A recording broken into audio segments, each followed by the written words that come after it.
Oxuyaraq aydınlanaq marafonu çalışmalar. Bugün də yenə də özünüz üçün bir şey edin. Sizi məmnun edən, sizi sevindirən, kiçik də olsa özünüz üçün bir şey edin. Həmçinin bugün problemlərinizi gözdən keçirin. Hansı ki, bu problemləri hər zaman siz gözünüzdə böyütmüsünüz və onların çıxış yolunu heç vaxt axtarmamısınız.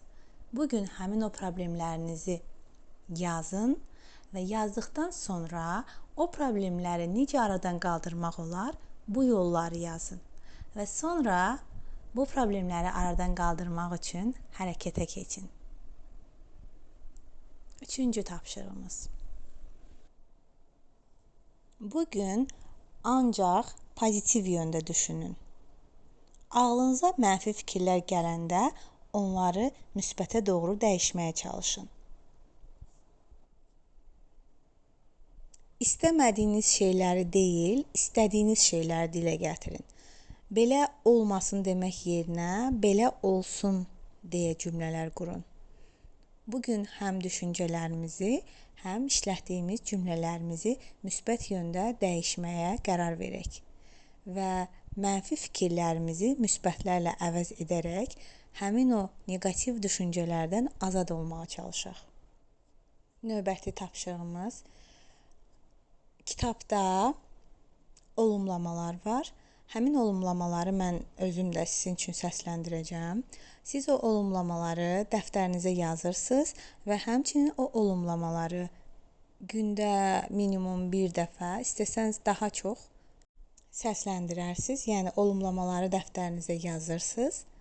Yazdıqdan sonra o olumlamaları oxuyursunuz.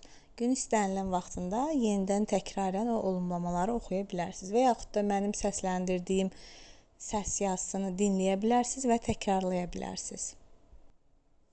Növbəti çalışmamız. Qəbula keçmək hissəsində müəyyən orada həyatında məmnun olmadığın şeylərin səbəblərini göstərən bir bölüm var, hissələr var. Baxın, orada olan həmin o hissələrdən hansı sizin həyatınızda var və orada onların səbəbləri göstərilib. Yəni, əgər həyatında bu varsa, bunun səbəbi budur. Onların hansının sizdə olduğunu nəzərinizdən keçirdin və bunun dəyişməsi üçün nələr etmək lazım olduğuna baxın və onun üçün addım atın. Bu, sizin həyatınızda məmnun olmadığınız durumun dəyişməsi üçün bir yol olacaq. Deyildiyi kimi, həyatda olan hər şey əslində bizim güzgümüzdür. Hər şey bizim daxilimizdən qaynaqlanır və ətrafımızda olan hər şey bizim özümüzü bizə göstərmək üçündür. Bunun fərqində olduqdan sonra biz daha heç kəsi günahlandırmayacağıq. Biz başqalarında səhv axtarmaq yerinə özümüzə yönələcəyik və özümüzdə nəyi düzəltmək lazım olduğunun fərqində olduqdan sonra, bunun üçün addımlar atdıqdan sonra ətrafımızın da necə dəyişdiyinin fərqində olacaq. Elə buna görə də bugünkü çalışmaları düzgün şəkildə edin və nəticələri özünüz də görəcəksiniz. Həyatınızda olan məmnun olmadığınız bütün durumların zamanla sizin istədiyiniz kimi dəyişdiyinin fərqində olacaqsınız və bu sizi xoşbəxt edəcək. Hər birinizə uğurlar arzulayıram.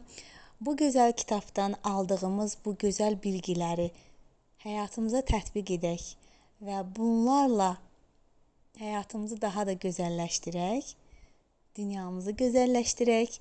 Beləliklə də ətrafımızda olan, bizi incidən, bizi sıxan, bizə narahatlıq verən hər bir şeyi yaxşıya doğru dəyişməyə bacaraq.